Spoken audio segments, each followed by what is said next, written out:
Guys, welcome back to my channel. আশা করি তোমরা অনেকেই ভালো আছো। আমি অনেক ভালো আছি। এই যে পেছনে যে বসে আছে সে হচ্ছে আমার বৌদি ভাই। তো আমার বৌদি আর দাদার আজকে ফার্স্ট অ্যানিভার্সারি ছিল।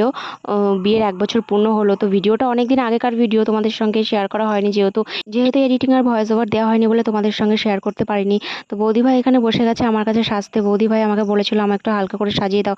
এমনি আমার বৌদি ভাই দেখতে খুব সুন্দর। তবুও প্রত্যেকটি মেয়ে চায় তার স্পেশাল দিনে স্পেশাল কিছু হোক। তো এর জন্য একটুখানি সাজছিল। তো তোমরা কমেন্ট করে জানিও আমার দাদার বৌদিকে কেমন লাগছে। আর এই যে পুরো ফুল ডেকোরেশন যে আমি একা হাতে করেছি। তো দেখো তোমাদের কেমন লাগছে, তোমরা অবশ্যই আমাকে কমেন্ট করে জানিও। এই যে আমার বৌদি পুরো ফুলফিল রেডি হয়ে গেছে, আমার দাদাও রেডি হয়ে গেছে, পুরো মানে নতুন বর আর নতুন বউ সেজেছে।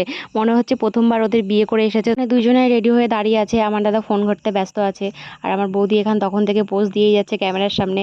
তো এখনই কেকটা কাটা হবে। আর তার আগে আমার দাদা আমার বৌদিকে প্রপোজ করতে চায়। তো আমার দাদা দেখো কীভাবে আমার বৌদিকে প্রপোজ করছে। আমার দাদা সত্যি কথা বলতে বিয়ের আগে কোনোদিন কোনো মেয়েকে প্রপোজ করেনি, এই প্রথমবার তাকে প্রপোজ করছে। তো এখানে কেকটা কাটছে আর আমি তখন থেকে ওয়েট করে আছি আমি কেকটা কখন খাবো। সুন্দর কেকটা বানিয়েছে আমার দিদিভাই, তোমাদের নিচে লিঙ্ক দেওয়া থাকবে, তোমরা অবশ্যই দেখতে পারো, কেকটা নিতে পারো। আর এখানে দেখো আমার দাদা আমার বৌদিকে সিঁদুর পরিয়েছে। তো এত সুন্দর একটা মোমেন্ট সত্যি।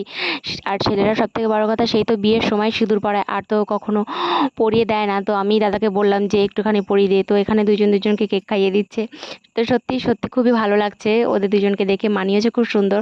তো তো এখানে কেক কাটা কমপ্লিট হয়ে গেছে। তো এখন দাদা বৌদি বড়দের আশীর্বাদ নেবে, এর জন্য ওয়েট করে আছে। এখানে মা মাসি বসে আছে, সকলকে প্রণাম করে আশীর্বাদ নিচ্ছে। তো আমি বৌদিকে গিফট করছিলাম, সেটা দেখে দাদা হাসছিল যে আমাকে কেন গিফট করবি না, বৌদিকে শুধু গিফট করছিস, তো আমাকে কিছু গিফট কর। তো আমি এখানে দাদার হাতে একটা গিফট তুলে দিয়েছিলাম।